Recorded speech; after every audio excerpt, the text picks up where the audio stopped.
નમસ્કાર વિદ્યાર્થી મિત્રો, આજે આપણે ધોરણ 12માં ચેપ્ટર નંબર 2 ભાગીદારીના વાર્ષિક હિસાબમાં ઉદાહરણ 2 ની માહિતી મેળવવાની છે. આપણે અગાઉના વિડીયોમાં ઉદાહરણ 1 માટેની માહિતી મેળવેલી. આજે આપણે ઉદાહરણ 2 ની માહિતી મેળવીએ. તો ઉદાહરણ 2 ની આપણે સૌપ્રથમ રકમ વાંચીએ અને હવાલા ટીક કરી નાખીએ અને પછી આપણે આગળ વધીએ. તો ઉદાહરણ 2માં આપણને આપ્યું છે કે જય અને વિજય તારીખ 31/3/2017 કાચા સરવૈયા પરથી તારીખ 31/3/17 રોજનું સુધારેલું વેપાર ખાતું, અહીંયા આપણને ચોખ્ખું મેન્શન કર્યું છે કે સુધારેલું વેપાર ખાતું બનાવવાનું છે. એનો મતલબ તમને લોકોને કાચા સરવૈયાની અંદર પહેલેથી જ વેપાર ખાતું આપી દીધું છે. બરાબર છે, પહેલેથી જ તમને વેપાર ખાતું જમા બાજુ પર આપી દીધું છે. તો આપણે આને કહીશું કાચો નફો, કારણ કે નફો હોય હંમેશા જમા બાજુ પર હોય. નફા નુકસાન ખાતું, નફા નુકસાન ફાળવણી ખાતું, ચાલુ ખાતું અને પાકું સરવૈયું બનાવીશું. સૌ પ્રથમ આપણે હવાલા ટીક કરીએ. હવાલા ટીક કરીએ એમાં સૌથી પહેલો હવાલો છે કે અગાઉથી ચૂકવેલ વીમા પ્રીમિયમ. એનો મતલબ કે વીમા પ્રીમિયમની બાજુમાં લાગશે નંબર 1.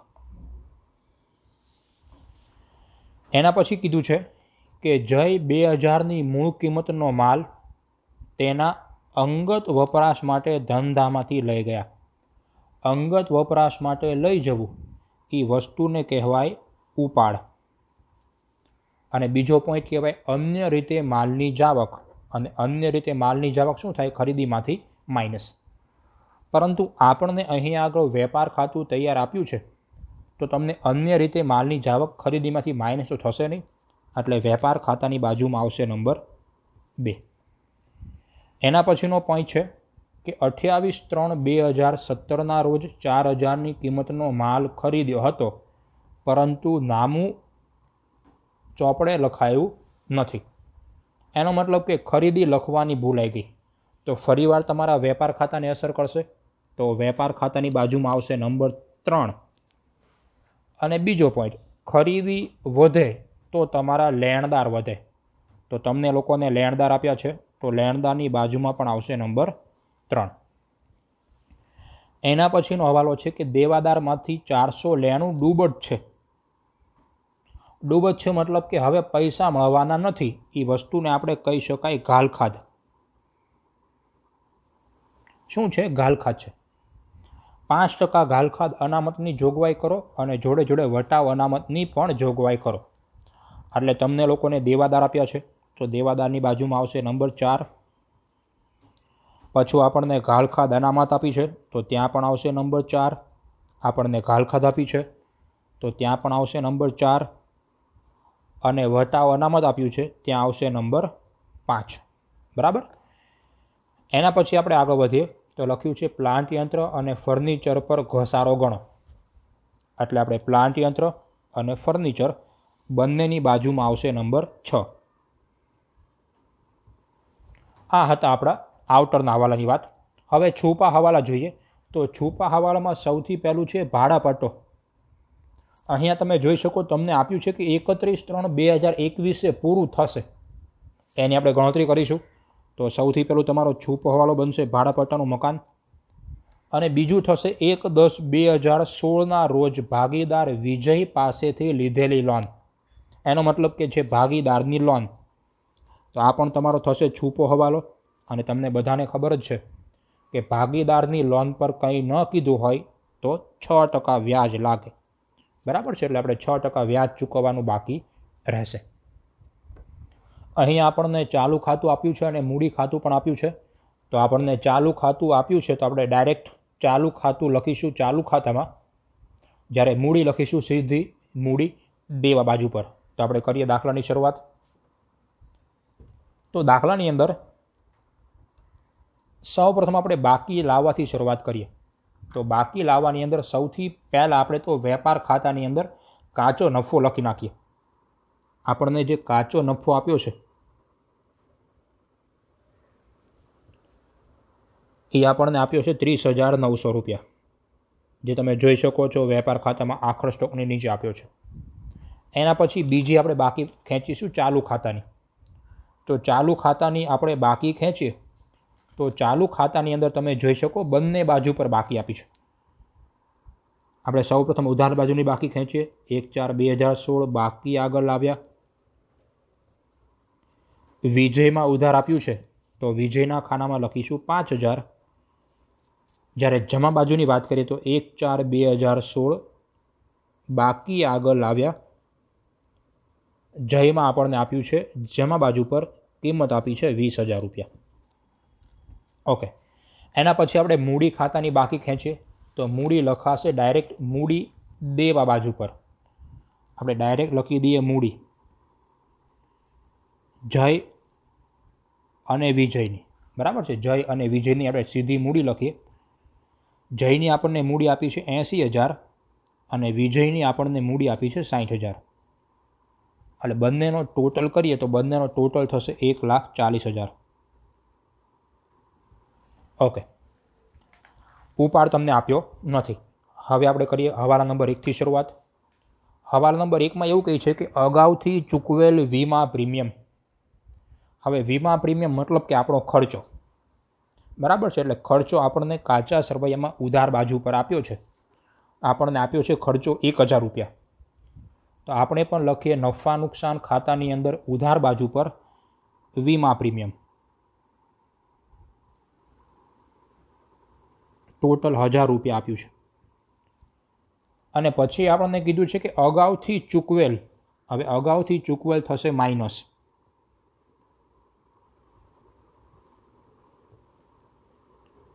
હવાલામાં કીધું છે કે આપણે 200 રૂપિયા અગાઉથી ચૂકવેલા છે તો આપણી કિંમત થશે 800. અને બીજો પોઈન્ટ અગાઉથી ચૂકવેલ આપણું થશે લેણું. તો લેણું લખાશે મિલકત લેણા બાજુ પર. લખીશું આપણે અગાઉથી ચૂકવેલ વીમા પ્રીમિયમ.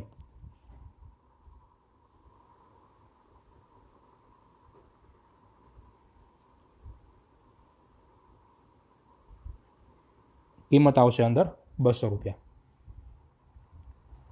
એના પછીના આપણે પોઈન્ટમાં વધીએ. હવે અહીંયા આગળ આપણે હવાલા નંબર 2 છે તે પહેલાં નહીં કરી શકીએ. પહેલાં આપણે નંબર કરીશું 3 અને પછી આપણે કરીશું 2. એનું કારણ શું છે કે આપણે અન્ય રીતે માલની જાવક ખરીદીમાંથી માઇનસ કરવાનું હોય એ તમને બધાને ખબર છે. હવે આપણે ખરીદીનો જે હવાલો છે તે ત્રીજો આપ્યો છે. આપણી પાસે ખરીદી હશે તો આપણે માઇનસ કરી શકીશું ને. એટલે આપણે સૌપ્રથમ શું કરીશું, ખરીદીનો જે ત્રીજો હવાલો છે તેની અસર આપણે આપીશું. તો લખ્યું છે કે 4,000ની કિંમતનો માલ ખરીદ્યો છે પરંતુ લખવાનું જ ભૂલાઈ ગયું. તો આપણે ખરીદી લખી નાખીએ. તો ખરીદી લખાશે વેપાર ખાતાની અંદર ઉધાર બાજુ પર. તો વેપાર ખાતામાં ઉધાર બાજુ પર લખીએ નહીં નોંધેલ ખરીદી. કે ખરીદી લખવાની જ રહી ગઈ. કેટલી રહી ગઈ છે તો કે 4,000. હવે તરત જ ખબર પડે કે ખરીદી લખવાની રહી ગઈ છે એનો મતલબ કે ખરીદી લખીએ તો ખરીદીની સાથે સાથે તમારા લેણદાર પણ વધે, દેવું વધે ને. તો લેણદાર લખાશે મૂડી દેવા બાજુ પર. આપણે લખીએ મૂડી દેવા બાજુ પર લેણદાર. જે રકમ આપણને આપ્યા છે 12,000. હવે ખરીદી પ્લસ તો આપણા લેણદાર પણ પ્લસ, એટલે કે લેણદારમાં થશે વધારો. કિંમત આવશે 4,000. એટલે ટોટલ આપણા થશે લેણદાર 16,000. હવે આપણે હવાલા નંબર 2 કરી શકીએ. જય 2,000ની મૂળ કિંમતનો માલ તેના અંગત વપરાશ માટે લઈ ગયેલ છે. એટલે સૌથી પહેલી માહિતી આપણને તે ખબર પડી કે ભાઈ અન્ય રીતે માલની જાવક છે. હવે અન્ય રીતે માલની જાવક શું થશે, ખરીદીમાંથી માઇનસ. તો આપણે કરીએ ખરીદીમાંથી માઇનસ કે ઉપાડથી ગયેલ માલ 2,000. ઓકે, ઉપાડથી ગયેલ માલ 2,000 એટલે આપણી કિંમત થશે 2,000. જ્યારે બીજો પોઈન્ટ, ઉપાડના કારણે ભાગીદારની મૂડી ઘટે. ઘટે મતલબ એક પ્રકારનું થશે નુકસાન. તો એ લખાશે ચાલુ ખાતામાં ઉધાર બાજુ પર. આપણે લખીશું ચાલુ ખાતામાં ઉધાર બાજુ પર 31/3/2017 ઉપાડ ખાતે જયનો ઉપાડ આપણને કીધો છે એટલે જયના ખાનામાં આવશે 2,000 રૂપિયા. એના પછી હવાલા નંબર આપણે આવીએ 3 થઈ ગયો 4 ઉપર કે કુલ દેવાદારમાંથી 490 ડૂબ જ છે, એટલે કે ઘાલખાદ છે, એટલે કે ઘાલખાદનો હવાલો છે. તો આપણે દેવાદાર છે એટલે લખાશે મિલકત લેણા બાજુ પર દેવાદાર, જેની આપણને કિંમત રકમમાં આપી છે દેવાદારની 18,400.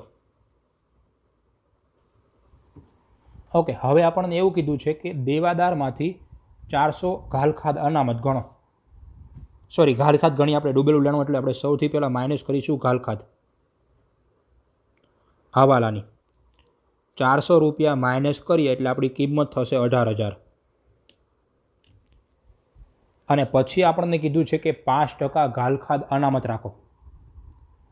ઓકે, 5% ઘાલખાદ અનામત રાખો. તો જે 18,000 છે તેના થશે 5%, એટલે આપણે કરીએ માઇનસ ઘાલખાદ અનામત હવાલાની 18,000ના 5% એટલે કે 900. તો હવે આપણી કિંમત થશે 17,100. તમે અહીંયા નીચે લખી શકો. પછી તમને શું કીધું છે કે વટાવ અનામતની જરૂર નથી, એનો મતલબ કે વટાવ અનામત 0 રૂપિયા આવે તો શું થાય, 17,100માંથી હું 0 રૂપિયા માઇનસ કરું તો તમારી કિંમત 17,100 જ થાય. ઓકે, એટલે અહીંયા વટાવ અનામતની આપણે અસર આપતા નથી. બાકી ઓલરેડી અહીંયા વટાવ અનામતની અસર આવી શકે કે વટાવ અનામત હવાલાની 0 રૂપિયા અને કિંમત થાય 17,100. લોકો અહીંયા ભૂલ કરે છે, આપણે થોડું ધ્યાન આપીશું. ઘાલખાદનું હવે ફોર્મેટ લાગશે, કારણ કે નુકસાન છે એટલે. તો ઘાલખાદનું ફોર્મેટ લખી આપણે નફા નુકસાન ખાતામાં ઉધાર બાજુ પર કે ઘાલખાદ કાચું સરવૈયું પ્લસ ઘાલખાદ હવાલાની પ્લસ ઘાલખાદ અનામત હવાલાની, એક લાઈન છોડીને માઇનસ ઘાલખાદ અનામત કાચું સરવૈયું. ઓકે, હવે ઘાલખાદ કાચું સરવૈયું એનો મતલબ કે તમને રકમમાં આપી હશે. આપણને ઘાલખાદ કાચા સરવૈયાની આપી છે 200 રૂપિયા. આપણે હવાલાની અહીંયા ફાઇન્ડ આઉટ કરી 400 રૂપિયા. ઘાલખાદ અનામત હવાલાની આપણે ફાઇન્ડ આઉટ કરી 900 રૂપિયા.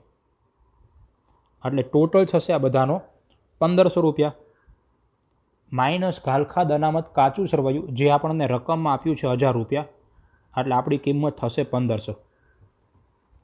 હવે હવાલા નંબર 5માં જે વટાવ અનામતની જરૂર નથી એનું પણ આપણે અસર આપીશું. વટાવ અનામતની જરૂર નથી એનો મતલબ કે આપણો બનશે ફાયદો. તો ફાયદો લખાશે નફા નુકસાન ખાતામાં જમા બાજુ પર કે વટાવ અનામત ખાતે. કિંમત આપણે સીધી લખીશું 380. હવે ખબર કરી તે પડે કે જમા લખાય. તો આપણને બધાને ખબર છે કે વટાવ અનામતનું એક ફોર્મેટ છે કે વટાવ અનામત હવાલાની માઇનસ વટાવ અનામત કાચા સરવૈયાની. બરાબર છે. હવાલામાં તમને શું કીધું છે કે જરૂર નથી, એનો મતલબ કે 0 રૂપિયા હશે, અને કાચું સરવૈયું મતલબ કે 380 રૂપિયા. તો આન્સર આપણો માઇનસમાં આવે ને. નુકસાન છે એટલે ઉધાર બાજુ પર લખાય. મેં ઉધાર બાજુ પર આવું લખી શકે, પરંતુ ઉધાર બાજુ પર આન્સર માઇનસમાં આવે છે, એટલે આપણે ઉધારના બદલે હવે કઈ બાજુ પર લખી નાખીશું, જમા બાજુ પર લખીશું. એટલે આપણે અહીંયા આગળ એની એન્ટ્રી ક્યાં પાડી છે, જમા બાજુ પર પાડી. એના પછી નંબર 6 પર આવીએ કે પ્લાન્ટ યંત્ર પર 20% અને ફર્નિચર પર 5% ઘસારો ગણો. હવે પ્લાન્ટ યંત્ર અને ફર્નિચર બંને તમારી મિલકત છે, તો આપણે બંને લખીએ મિલકત લેણા બાજુ પર. બરાબર છે. સૌથી પહેલાં આપણે લઈએ પ્લાન્ટ અને યંત્રને. તો આપણને પ્લાન્ટ અને યંત્ર રકમ આપ્યું છે 20,000. હવે 20,000 આપણે 20% કરીએ તો આપણી કિંમત થશે માઇનસ ઘસારો 4,000, એટલે થશે 16,000. હવે જોડે જોડે ફર્નિચરનું પણ કરી નાખીએ. ફર્નિચરમાં આપણને કહે છે કે એના પર 5% ઘસારો ગણો. તો ફર્નિચરની કિંમત આપણને કાચા સરવૈયામાં આપી છે 5,000 માઇનસ ઘસારો 250 રૂપિયા, એટલે તમારી કિંમત થશે 4750. બીજો પોઈન્ટ ઘસારો લાગવો તમારું નુકસાન છે, તો એ નુકસાન છે એ લખાશે નફા નુકસાન ખાતામાં ઉધાર બાજુ પર. આપણે લખીશું નફા નુકસાન ખાતામાં ઉધાર બાજુ પર. સૌથી પહેલો પોઈન્ટ પ્લાન્ટ અને યંત્રનો ઘસારો, જેની કિંમત આવી છે 4000. અને બીજો પોઈન્ટ છે ફર્નિચરનો ઘસારો, જેની આપણને કિંમત મળી છે અહીંયા આગળ 250. બરાબર. આઉટરના બધા હવાલા પૂરા. હવે ઇનરના હવાલામાં સૌથી પહેલો પોઈન્ટ છે કારખાનાનો ભાડાપટ્ટો, એટલે કે કારખાનાનું ભાડાપટ્ટાનું મકાન. હવે તમે અહીંયા જોઈ શકો કે કારખાનાના ભાડાપટ્ટાનું મકાન જે તમને આપ્યું છે એમાં તમને બ્રેકેટમાં આપ્યું છે કે 31/3/2021 પૂરું થાય. હવે ભાડાપટ્ટાનું જે માંડવાળ છે એને ગોતવાનું તમને લોકોને મેં સૂત્ર તો અગાઉના લેક્ચરમાં પણ આપ્યું છે કે કોઈ પણ માંડવાળ મેળવ્યું હોય તો માંડવાળ મેળવવાનું સૂત્ર છે કે કિંમત એટલે કે મિલકતની કિંમત છેદમાં બાકી વધતા વર્ષ, પણ ક્યારથી? આપણું વર્ષ શરૂ થાય ત્યારથી. હવે આપણું વર્ષ પૂરું થાય 31/3/2017, એનો મતલબ કે શરૂઆત ક્યારે થઈ હશે? 1/4/2016 થઈ હશે. એનો મતલબ કે 1/4/2016 કેટલા વર્ષ સુધી ચાલશે એટલા વર્ષ મારે છેદમાં લખવાના. અહીંયા આપણને તૈયાર આપ્યું નથી. અહીંયા આપણને એવું કીધું છે કે ભાઈ 31/3/2021 પૂરું થઈ જશે. તો કેટલા વર્ષ ચાલ્યું હશે એ આપણે ગોતવું હોય તો બહુ સહેલી વસ્તુ છે. કઈ રીતે ગોતવાનું? તો આપણે અહીંયા લખી શકાય કે 1/4/2016 વર્ષ શરૂ થાય એ 31/3/17 પૂરું થશે. પછી નવું શરૂ થાય 1/4/2017, તો એ પૂરું થાય 31/3/2018 સુધી. પછી ફરીથી નવું શરૂ થાય 1/4/2018, પૂરું થાય 31/3/2019. ફરીથી આપણે શરૂઆત થાય 1/4/2019 થી લઈને 31/3/2020, અને પછી 1/4/2020 થી લઈને 31/3/2021. કીધું આપણને 21 પૂરું થઈ જશે. એનો મતલબ કે આપણું વર્ષ શરૂ થયું છે ત્યારથી કેટલા વર્ષ ચાલે? તો કે 1, 2, 3, 4 અને 5. ટોટલ કેટલા વર્ષ ચાલવાનું છે? 5 વર્ષ ચાલવાનું છે. તમે આ રીતના ગોતી શકો. ફરી એકવાર આપણે શું કર્યું? 21 પૂરું થાય છે તો આપણે કાઉન્ટ કરી દીધું કે ભાઈ આપણું વર્ષ ચાલે છે ત્યારથી આપણે 21 સુધી જઈએ. હું 21 સુધી જાઉં છું તો મને તરત જ ખબર પડે કે 5 વર્ષ થાય છે, એટલે 5 વર્ષ સુધી ભાડાપટ્ટાનું મકાન ચાલશે. આપણને ભાડાપટ્ટાનું મકાન આપ્યું છે 30,000 ના છેદમાં લઈએ 5, એટલે આપણી કિંમત આવશે 6,000 રૂપિયા માંડવાળ કરવાની થશે. ઓકે. મિલકત છે તો મિલકત લખાશે મિલકત લેણા બાજુ પર. આપણે લખીએ મિલકત લેણા બાજુ પર કારખાનાનો ભાડાપટ્ટો.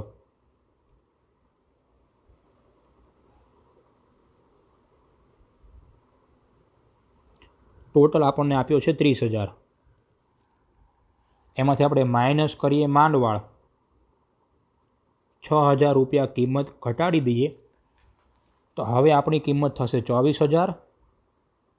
અને બીજો પોઈન્ટ છે કે કારખાનાનો ભાડાપટ્ટો છે, એટલે કે ઉત્પાદનને લગતા ખર્ચા થશે. તો ઉત્પાદનને લગતા ખર્ચા લખાશે વેપાર ખાતામાં ઉધાર બાજુ પર. તો આપણે લખીશું વેપાર ખાતામાં ઉધાર બાજુ પર કારખાનાના મકાનની માંડવાળ. કારખાનાના મકાનની માંડવાળ કિંમત આપણી આવશે 6,000, કારણ કે કારખાનાનું છે. જો ઓફિસનું હોત ને તો આપણે નફા નુકસાનમાં ઉધાર લખી શકે, પરંતુ કારખાનાનું છે એટલે આપણે ક્યાં લખાશે? વેપાર ખાતામાં ઉધાર. અને સૌથી છેલ્લો હવાલો આપણે જોઈએ તો એમાં છે કે ભાગીદારની લોન. હવે ભાગીદાર વિજયની લોન તમારું બને દેવું, તો દેવું લખાશે મૂડી દેવા બાજુ પર. આપણે સૌ પ્રથમ તો વિજયની લોન લખી નાખીએ કે ભાગીદાર વિજયની લોન. ઓકે, હવે ભાગીદાર વિજયની આપણને લોન આપી છે 30,000 રૂપિયા. હવે લોન લીધી મતલબ વ્યાજ ચૂકવવાનું. કેટલું ચૂકવવાનું? તો આપણે એની ગણતરી કરીએ.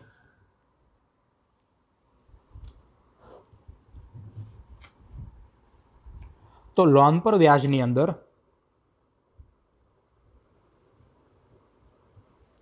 ભાગીદારે ટોટલ 30,000ની લોન આપી છે, એટલે કે પેઢીએ લીધી. ભાગીદારની લોન છે એટલે 6% વ્યાજ તો લાગે, પરંતુ પૂરેપૂરા વર્ષનું તો લાગશે નહીં, કારણ કે ભાગીદારની લોન આપણે લીધી ક્યારે? 1/10/2016 લીધી. તો એ વર્ષ પૂરું ક્યારે થાય? 31/3/17 પૂરું થાય. એનો મતલબ કે આપણે ખાલી એટલી જ લોન વાપરી છે.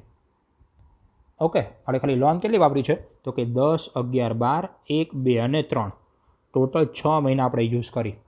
તો ગુણ્યા 6/12. ફરીથી તમે જેટલી પણ લોન વાપરી હોય એટલું જ વ્યાજ લાગે. આપણે 6 મહિના વાપરી છે તો 6 મહિનાનું જ વ્યાજ થશે. તો કિંમત આપણી થશે 900 રૂપિયા. સૌથી પહેલો પોઈન્ટ, ભાગીદારની લોન પર વ્યાજ ચૂકવવાનું છે એટલે તમારો ખર્ચો. તો ખર્ચો લખાશે નફા નુકસાન ખાતામાં ઉધાર બાજુ પર, કે લોન પર વ્યાજ. કિંમત આપણી આવશે 900 રૂપિયા. અને બીજો પોઈન્ટ કે હજુ ચૂકવ્યું ક્યાં છે?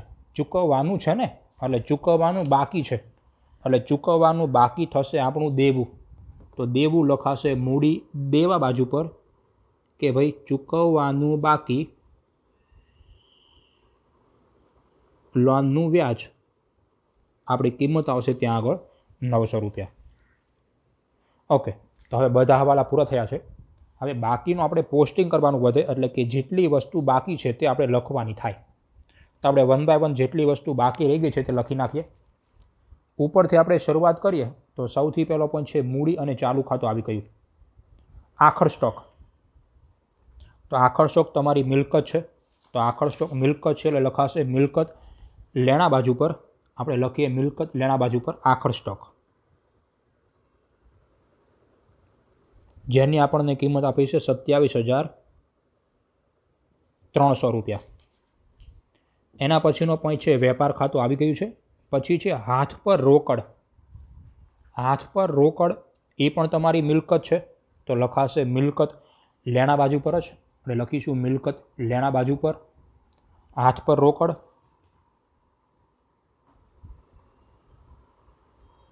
જેની આપણને કિંમત આપી છે 280 રૂપિયા. એના પછીનો પોઈન્ટ છે બેંકમાં ચાલુ ખાતું, એટલે કે બેંકમાં આપણું ખાતું પણ છે. ઉધાર બાજુ પર આપ્યું છે તો આપણે પણ લખીશું ઉધાર બાજુ પર જ. આપણે લખીશું ઉધાર બાજુ પર જ મિલકત લેણામાં, કે બેંકમાં ચાલુ ખાતું, જેની આપણને કિંમત આપી છે 7,000 રૂપિયા. જો જમા આપ્યો હોત તો આપણે લખાત મૂડી દેવા બાજુ પર, તો એને આપણે બેંક ઓવરડ્રાફ્ટ કહી શકીએ. એના પછી છે બેંકમાં બાંધી મુદતનું ખાતું. એ પણ આપણી મિલકત છે, તો એને પણ આપણે લખીશું મિલકત લેણા બાજુ પર. બેંકમાં બાંધી મુદતનું ખાતું, આપણે કહીએ ને એફડી, ફિક્સ ડિપોઝિટ. તો આ ફિક્સ ડિપોઝિટ છે. એના પછીનો જે પોઈન્ટ આપણને આપ્યો છે તે છે દેવાદાર આવી ગયું, પગાર બાકી છે. તો પગાર લખાશે નફા નુકસાન ખાતામાં ઉધાર બાજુ પર. આપણે લખીએ નફા નુકસાન ખાતામાં ઉધાર બાજુ પર પગાર ખાતે. નફા નુકસાન ખાતામાં ઉધાર બાજુ પર લખાશે પગાર. પગાર આપણને આપ્યો છે 18,500 રૂપિયા. એના પછીનો પોઈન્ટ આપણને આપ્યો છે ફ્રી હોલ્ડ મિલકત. મિલકત લખાશે મિલકત લેણા બાજુ પર. આપણે લખીએ મિલકત લેણા બાજુ પર મિલકતમાં.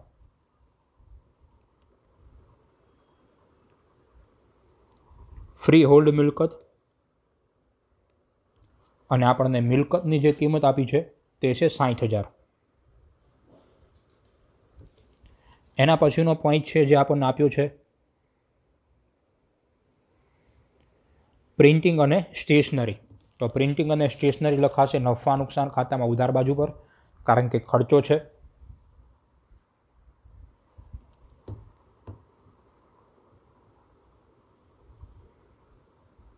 પ્રિન્ટિંગ અને સ્ટેશનરી, જેની આપણને કિંમત આપી છે 600 રૂપિયા. એના પછીનો પોઈન્ટ આપણને આપ્યો છે જાહેરાત ખર્ચ અને પછી છે મુસાફરી ખર્ચ. બંને નફા નુકસાન ખાતામાં જ લખાશે. એટલે સૌથી પહેલાં આપણે લખીએ છીએ જાહેરાત ખર્ચ, જેની આપણને કિંમત આપી છે 600 રૂપિયા. અને સૌથી છેલ્લે છે મુસાફરી ખર્ચ,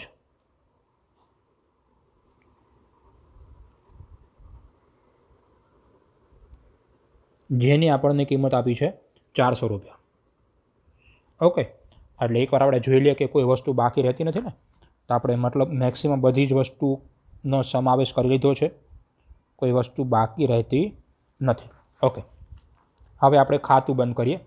તો ખાતું બંધ કરવાની અંદર સૌપ્રથમ આપણે વેપાર ખાતું બંધ કરીશું.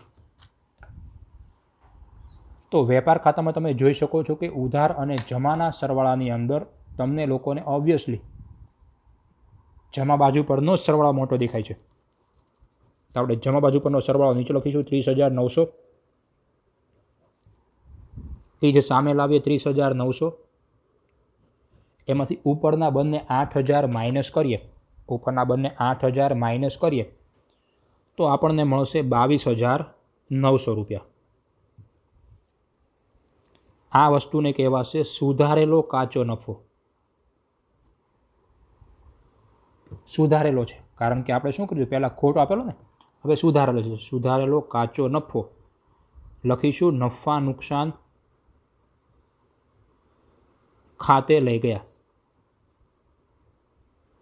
ઓકે, અહીંયા ઉધાર છે, વેપારમાં ઉધાર, તો નફા નુકસાનમાં જશે જમા બાજુ પર. આ રહ્યું નફા નુકસાન ખાતાની જમા બાજુ પર આપણે લખીશું સુધારેલ કાચો નફો, અને બ્રેકેટમાં લખી દેવાનું કે વેપાર ખાતેથી લાવ્યા. ઓકે, તમે જોઈ શકો છો કે નફો આપણને આપ્યો છે 22,900. હવે ઉધાર અને જમાનો આપણે ફરીથી કરીએ, નફા નુકસાન ખાતાનો સરવાળો. તો ઉધાર અને જમાનો આપણે ટોટલ કરીએ તો આપણને ઉધાર બાજુ પરનો જે સરવાળો છે તે આપણને મળે છે 26,550. અને જમા બાજુ પરનો આપણે ટોટલ જોઈએ છે તો જમાનો આપણને ટોટલ મળે છે 23,280. તો ડિફરન્સ મળશે 32,90. ઉધાર મોટું છે એનો મતલબ કે આપણે જમા બાજુ પર બાકી ખેંચવાની થશે. ઓકે, હવે જે ટોટલ મોટું છે તો નીચે લખવાનું થાય. કયું મોટું છે? ઉધારનું. તો આપણે નીચે લખીએ 26,550. સેમ સામે લાવીએ 26,550. જમા બાજુ પર નાનું છે તો આપણે જમા બાજુ પર બાકી ખેંચીશું. લખીશું આપણે જમા બાજુ પર 32,90. આને કહેવાશે ચોખ્ખી ખોટ.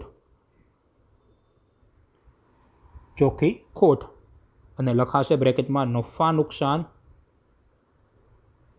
ફાળવણી ખાતે લઈ ગયા. અહીંયા ઉધાર જમા છે તો હવે નફા નુકસાન ફાળવણી ખાતામાં આવશે ઉધાર બાજુ પર. આપણે લખીશું ઉધાર બાજુ પર ચોખ્ખી ખોટ, બ્રેકેટમાં લખીશું નફા નુકસાન ખાતેથી લાવ્યા. બરાબર છે. કિંમત આવશે 32,70 આવશે. 32,70. અહીંયા પણ જે આપણને ટોટલ મળશે તે 32,70 મળશે. 32,70. અને સેમ અહીંયા પણ આવશે 32,70. ઓકે, હવે આપણે આગળ વધીએ અંદર. તો આપણે જે નફા નુકસાન ફાળવણી ખાતામાં તમે જોઈ શકો છો કે એક જ બાજુ પરનો ટોટલ મોટો છે. બરાબર છે, કારણ કે ઉધાર બાજુ પર તો કંઈ આપ્યું છે, ઉધાર બાજુ પર આપ્યું છે, જમા બાજુ પર તમને કોઈ પણ માહિતી આપી નથી. તો આપણે ડાયરેક્ટ લખી દઈએ તેને. લખીએ આપણે. તો આપણે તમે જોઈ શકો છો અહીંયા આગળ અહીંયા આવશે 32,70. સેમ સામે આવશે 32,70. અને ઉપર આપણે લખાશે 32,70. આ જે પોઈન્ટ મળે તેને કહેવાશે વહેંચણી પાત્ર ખોટ. આપણને નફા નુકસાનનું કોઈ પ્રમાણની માહિતી આપી નથી. એનો મતલબ પ્રમાણ કેટલું રહેશે? 1:1. એટલે કે બે ભાગીદાર છે જય અને વિજય, બંનેને સરખા હિસ્સે ખોટ મળશે. કિંમત આવશે 16.35, 16.35. અહીંયા જમા છે તો હવે આવશે ઉધાર બાજુ પર. ચાલુ ખાતામાં ઉધાર બાજુ પર જઈશું. લખાશે 31/3/2017. ત્યાં લખાશે બાકી વહેંચણી પાત્ર ખોટ. કિંમત આવશે 16.35 અને 16.35. ઓકે, હવે આપણે અહીંયા આગળ ખાતું બંધ કરીએ તો ખાતાની અંદર તમને લોકોને સૌથી પહેલાં જયનું જોઈએ. તો જયમાં તમને જમાનો ટોટલ મોટો દેખાય છે તો સૌથી નીચે લખીએ આપણે 20,000. સેમ સામે લાવી દઈએ 20,000. ઉપરના બંને માઇનસ કરું 2,000 અને 16.35 તો આપણને મળશે 16,365. અહીંયા લખાશે 31/3/2017. બાકી આગળ લઈ ગયા. જ્યારે અહીંયા આગળ તમે જોઈ શકો છો કે વિજયનું ઉધારનો સરવાળો મોટો છે, એનો થશે 66.35. સેમ બાજુમાં લઈ જઈએ 66.35. ઉપર લખાશે 66.35, 31/3/2017. બાકી આગળ લઈ ગયા. ઓકે, અહીંયા ઉધાર છે તો હવે જશે જમા બાજુ પર. જમા એટલે કહેવાશે મૂડી દેવા, એટલે લખીશું ચાલુ ખાતું અને તે પણ આવશે જયનું. કિંમત આવશે 16,365 અને સેમ અહીંયા ઉધાર છે, જમા છે. ઓકે, તો હવે આવશે ઉધાર બાજુ પર. ઉધાર એટલે કહેવાશે તમારું મિલકત લેણા. લખીશું ચાલુ ખાતું. વિજયનું આવશે. કિંમત આવશે વિજયની અંદર 66.35. બંને બાજુ પર આપણે ટોટલ કરીશું તો બંને બાજુનો સરવાળો આવશે 2,03,265. 2,03,265. ઓકે, તો આ છે આપણો દાખલા નંબર 2. વધારે દાખલા માટે આપણે ચેનલને સબસ્ક્રાઈબ કરી લેજો. ત્યાં સુધી નેક્સ્ટ વિડીયો આપણે આવે ત્યાં સુધી આપણે